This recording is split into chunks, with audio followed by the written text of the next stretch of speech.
Everyone. Today I am showing you how can you see what sales percentage you have achieved. So first what we have to do, that is what is our target, that is 270.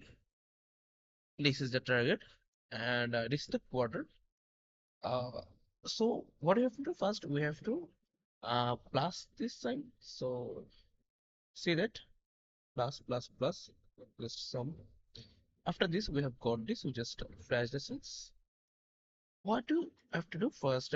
That is what I have achieved. That is equal. Click this divided by, click this, enter. Okay. So then multiply 100. Okay. So after this, sorry, after this, press on this and remove this 100. I have got my result.